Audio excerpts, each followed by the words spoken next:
Bismillahirrahmanirrahim. Assalamualaikum warahmatullahi wabarakatuh. Alhamdulillahi qawiyyu sultanu al-wadihil burhanu al-mabsudi fil wujudihi karamuhu wa ihsanu.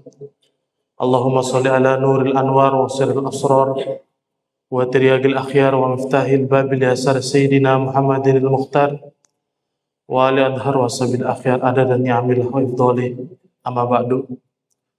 Puja serta syukur kita mari kita panjatkan atas kehadirat Allah Subhanahu wa taala, yang mana pada siang hari ini kita masih sama-sama diberikan kesehatan oleh Allah, sehingga dengan segala kesehatan yang Allah berikan pada siang hari ini kita dapat menghadiri yaitu sholat zuhur berjamaah dan juga menghadiri taklim pada kesempatan kali ini.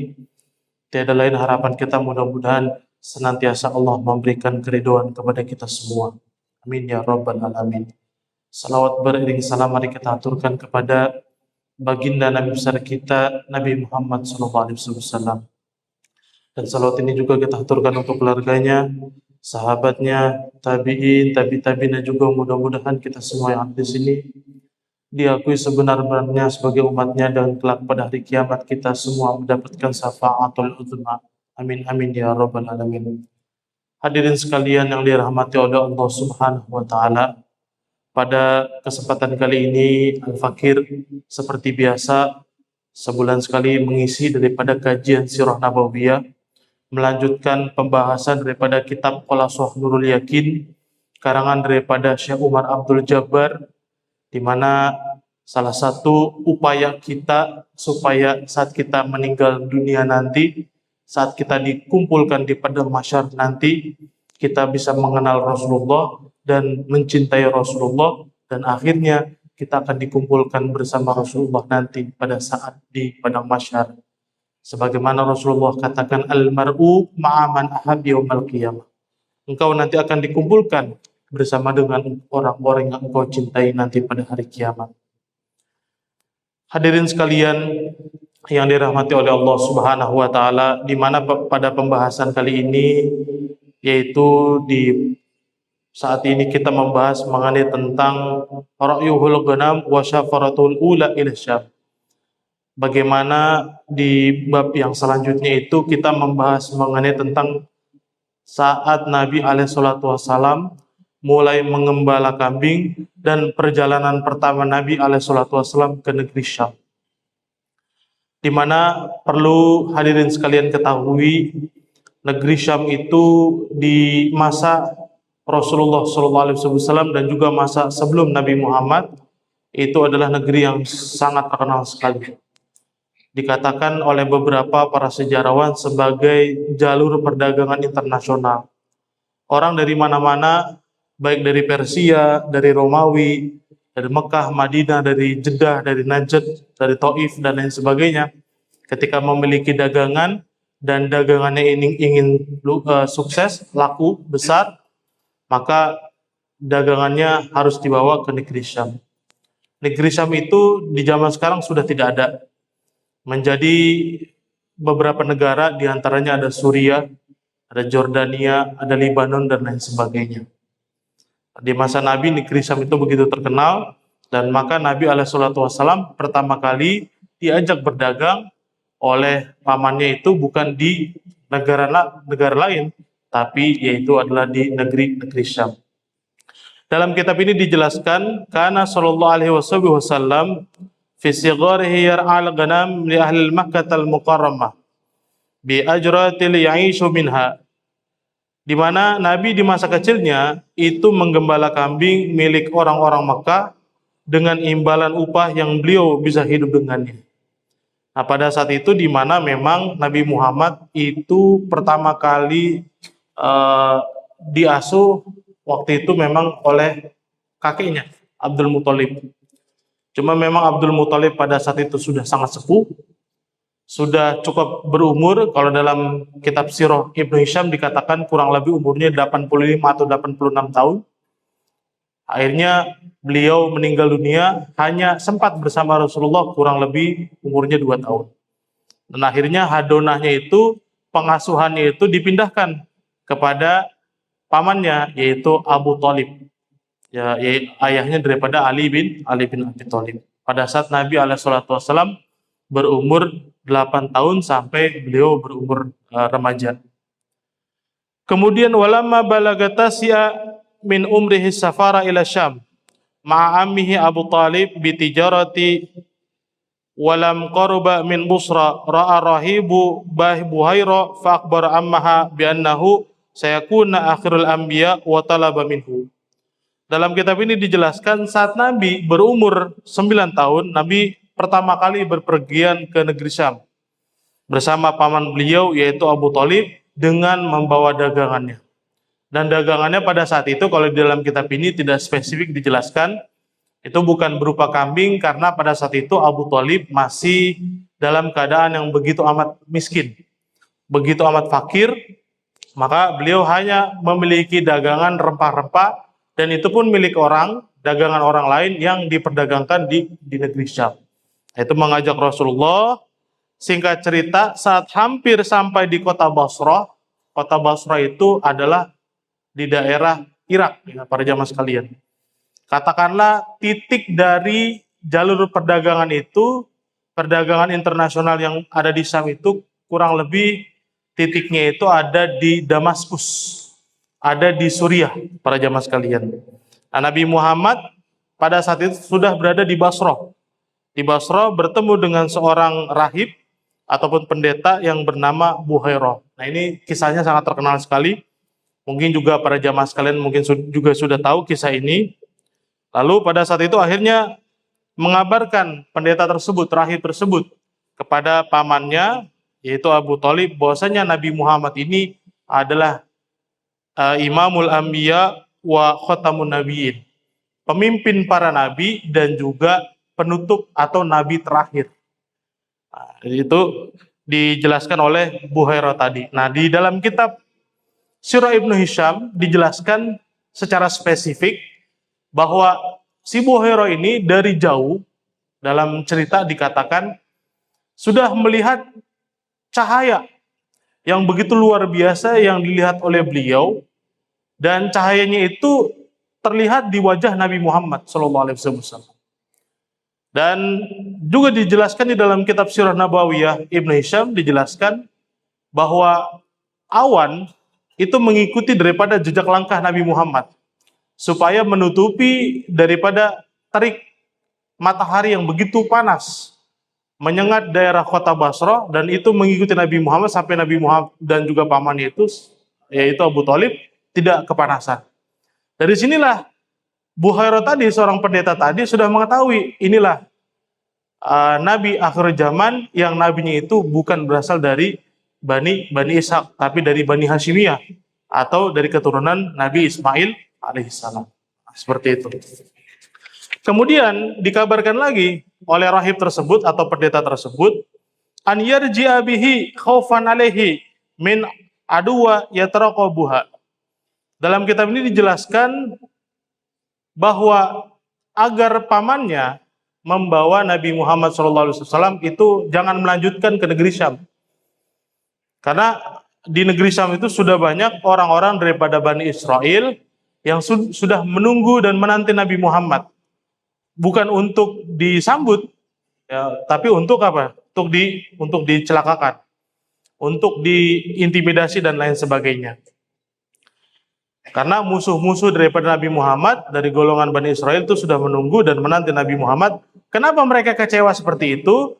Karena mereka berharap Nabi terakhir itu berasal dari golongan mereka. Di mana yang sama-sama kita ketahui, baik Nabi Sulaiman, baik Nabi Musa, baik Nabi Isa, itu semuanya keturunan dari Nabi Ishak alaihissalam. Di mana Nabi Ishak itu punya ayah Nabi Ibrahim. Nabi Ibrahim dijuluki sebagai bapaknya para nabi. Punya anak dua, ada Nabi Ishak dan Nabi Ismail. Yang paling banyak menurunkan nabi dari golongan dari anak-anaknya Nabi Ibrahim itu adalah Nabi Ishak. Dan nabi terakhir ditunggu oleh Bani Israel ternyata bukan dari Nabi Ishak, melainkan dari Nabi Ismail alaihissalam, keturunan daripada Bani Hashimiyah. Maka mereka akhirnya apa? gegana, gelisah, galau merana, gundah gulana, duka nestafa. Karena nabi penutup bukan dari golongan mereka. Seperti itu. Nah, kemudian juga di mana dalam kitab ini dijelaskan wa qad istadala 'ala nubuwati sallallahu alaihi wasallam bi alamatihi allati fi kutubihi ahli kitabihi. Itu rahib tersebut kenapa bisa mengenali Nabi alaihi salatu wasallam bahwasanya beliau adalah nabi terakhir, karena terlihat dari tanda-tanda yang terjadi pada beliau, dari wajah beliau, di mana juga awan mengikuti beliau, di mana cahaya begitu berkilauan di wajahnya beliau, dan juga diterangkan di dalam kitab-kitab mereka, baik Jabur, baik Taurat maupun juga Injil. Nabi terakhir itu ada dikatakan dalam beberapa literatur bernama Ahmad. Yang dimaksud Ahmad ini pasti orangnya ini, yaitu adalah Nabi Muhammad Sallallahu Alaihi Wasallam. Seperti itu. Kemudian penjelasan yang selanjutnya adalah mengenai tentang safaratul tsaniyah ila Syam.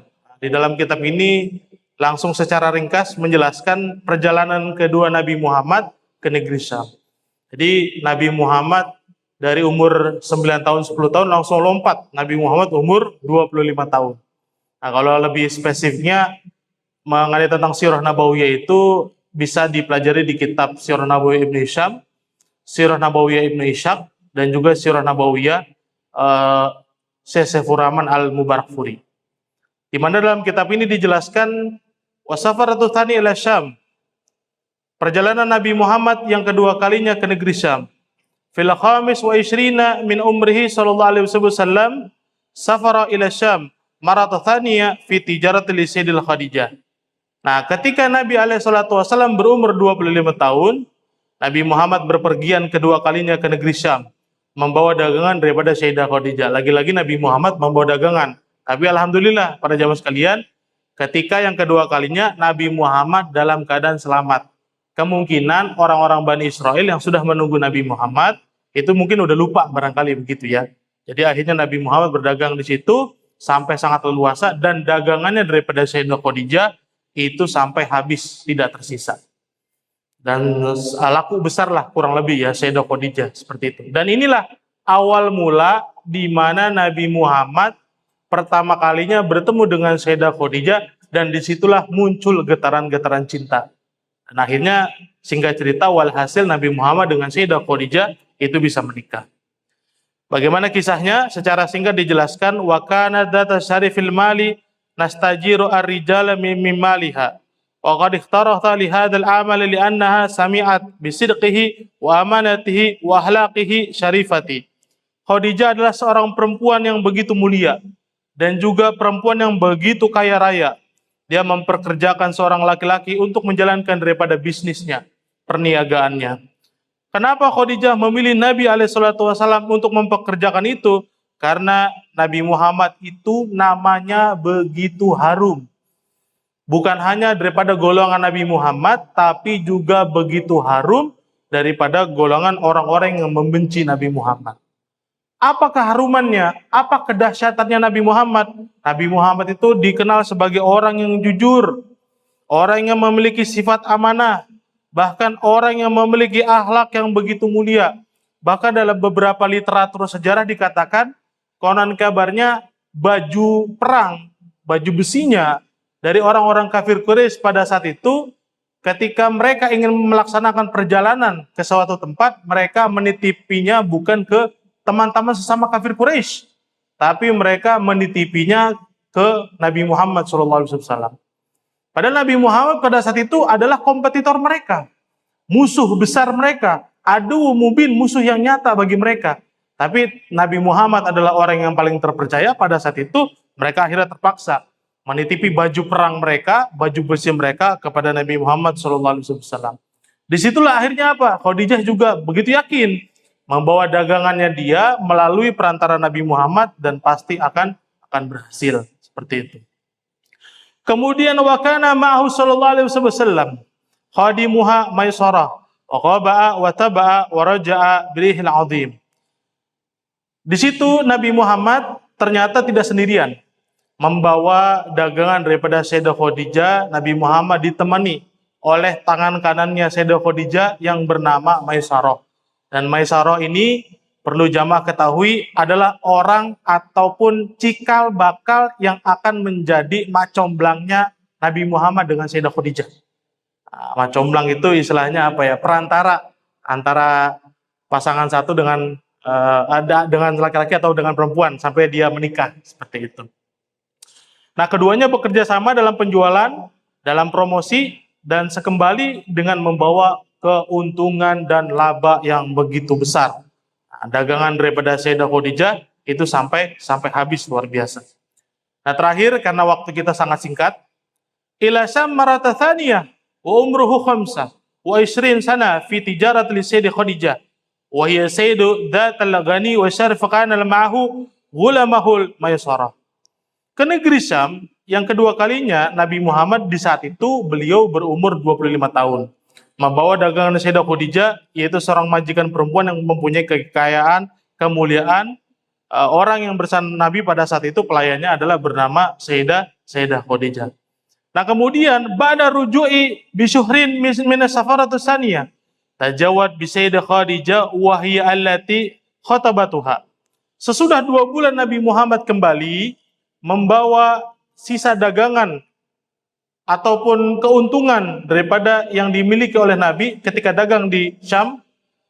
Pada saat itu akhirnya Maisarah menceritakan kepada Sayyidah Khadijah bahwa Nabi Muhammad SAW itu begitu piawai mempromosikan dan mendagangkan daripada perniagaan daripada Sayyidah Khadijah.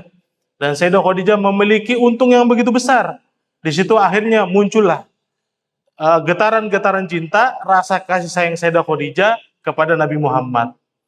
Akhirnya, singkat cerita, Nabi Muhammad SAW di situ akhirnya menyampaikan perasaannya, bukan langsung kepada Nabi Muhammad, tapi melalui Maisarah, bahwasanya Sayyidah Khadijah ingin melamar daripada Nabi Muhammad SAW. Di situ akhirnya Nabi Muhammad pun tidak berpikir panjang. Nabi Muhammad di situ langsung mengiyakan daripada permintaan Sayyidah Khadijah untuk menikah dengan Nabi Muhammad SAW. Dalam kitab ini dijelaskan wa kana umruha arba'ina sana, umruhu sallallahu alaihi wasallam khamsah wa 20 sana. Di waktu itu Sayyidah Khadijah berumur 40 tahun, sedangkan Nabi Muhammad berumur 25 tahun. Dan Sayyidah Khadijah itu adalah janda, seorang janda yang ditinggal mati oleh suaminya yang bernama Abi Hala, punya anak satu-satunya namanya Abi Hala. Dan Nabi Muhammad akhirnya menikah, Nabi Muhammad sebagai seorang perjaka, dan Sayyidah Khadijah adalah satu-satunya wanita yang tidak pernah dipoligami oleh Nabi Muhammad sampai beliau wafat, dan paling banyak memiliki anak dari jalur Sayyidah Khadijah. Meskipun anaknya mayoritas pada meninggal dunia, yang masih hidup sampai memiliki keturunan Nabi Muhammad, yaitu adalah Sayyidah Fatimah Zahra yang menikah dengan Ali bin Abi Thalib. Di antara anak-anaknya ada 3, yaitu ada Hasan, Husain, dan juga Zainab, seperti itu.